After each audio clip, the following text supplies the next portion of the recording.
Assalamualaikum warahmatullahi wabarakatuh. Nama saya Muhammad Rifki dari kelas Sosiologi C semester 5. Video ini dimulai dengan menyentil apa itu manusia, karena mayoritas semua fenomena yang terjadi adalah karena makhluk Tuhan satu ini.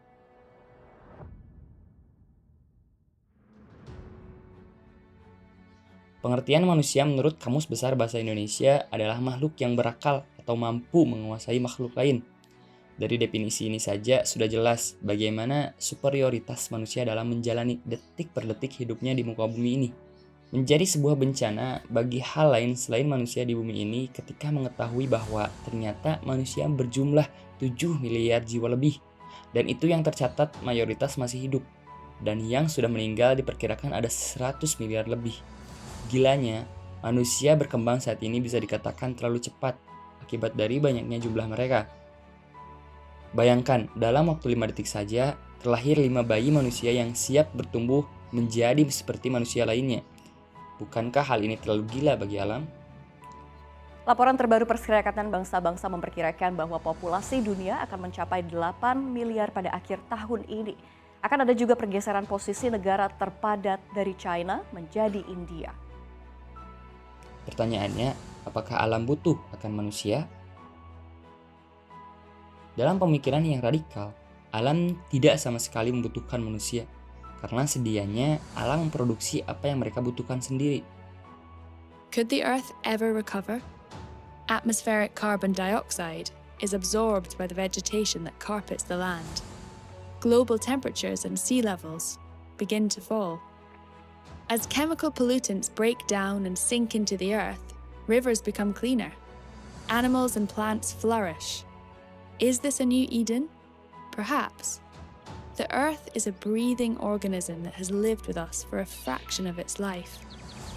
Our human ingenuity has led to extraordinary changes to the world. The planet would survive, indeed thrive without us, but it would never be able to forget us.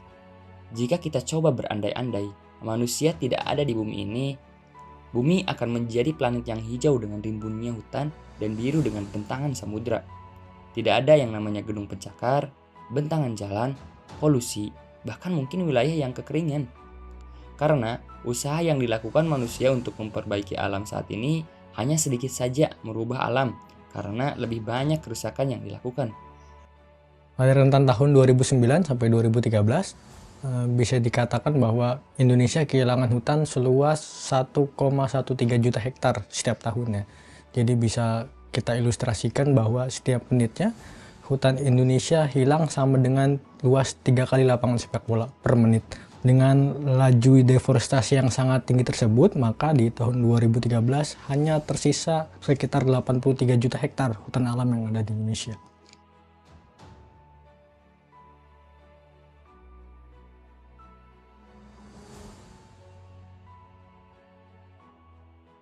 Penyebab langsung deforestasi biasanya berkaitan dengan aktor yang melakukan deforestasi itu sendiri, seperti konversi hutan alam menjadi perkebunan kelapa sawit, konversi hutan alam menjadi hutan tanaman industri, aktivitas HPH, pertambangan, dan lain sebagainya.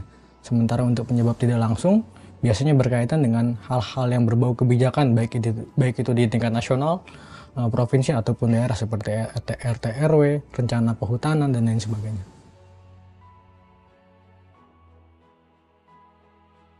Sumatera Utara, Kalimantan Timur, dan Maluku Utara merupakan 3 provinsi yang memiliki karakteristik berbeda terhadap hutan alamnya, mulai dari bentang geografis, lalu aksesibilitas, dan kondisi tekanannya terhadap deforestasi di ketiga provinsi tersebut.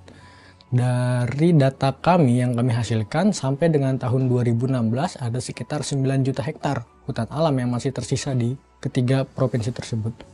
Luas hutan alam tersebut berkurang sekitar 700.000 hektar dibandingkan di tahun 2013.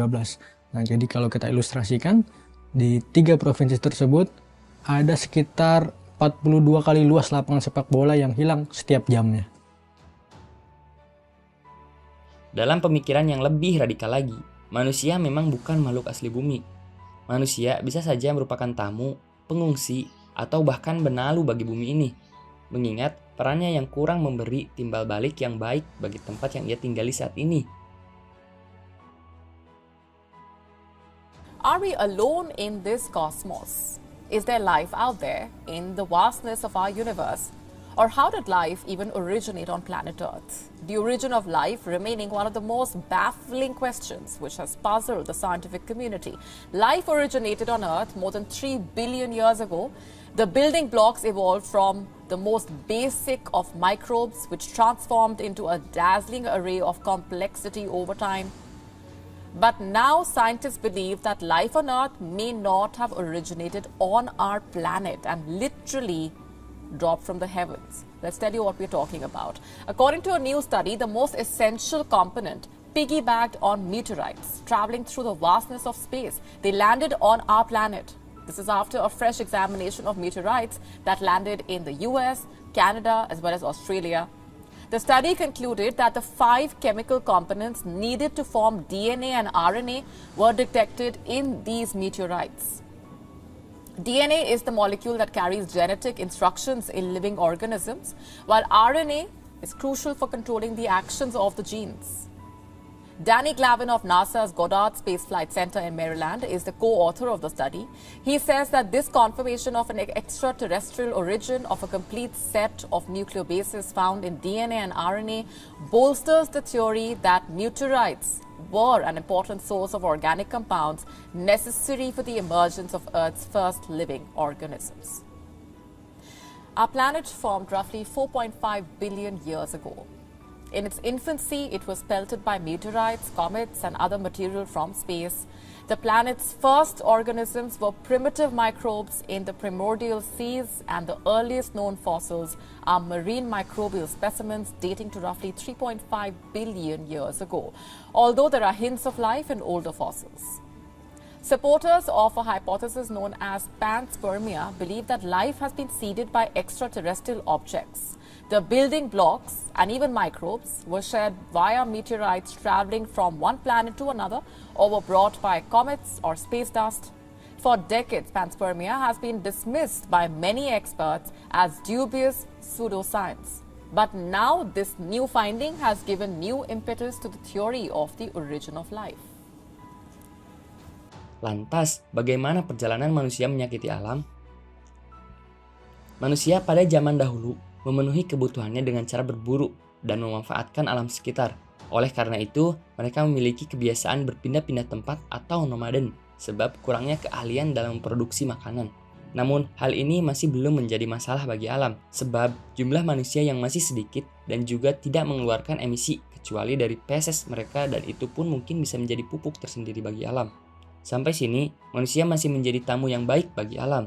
Pada fase manusia yang masih tradisional, manusia masih menggunakan konsep mengambil dan memberi pada alam. Sehingga alam masih terjaga berkat prinsip tersebut. Lalu, manusia mulai berinteraksi secara masif, diawali dengan sistem barter dan membludaknya angka kelahiran.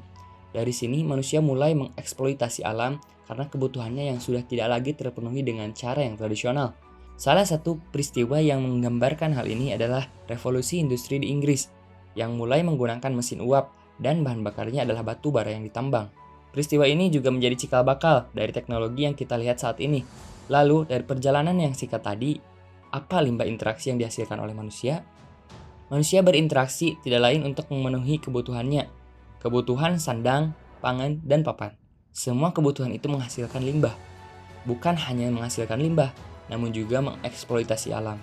Bahkan, sampai ada sebuah paradoks yang menyebut bahwa manusia hidup dengan membunuh ketika manusia itu sendiri menyuarakan untuk tidak saling membunuh. Begitu naifnya manusia. Setiap interaksi manusia pasti menghasilkan limbah, terutama di zaman modern sekarang. Segalanya menghasilkan limbah. Yang menjadi ironi hanya sedikit saja manusia yang tahu harus diapakan limbah yang mereka hasilkan.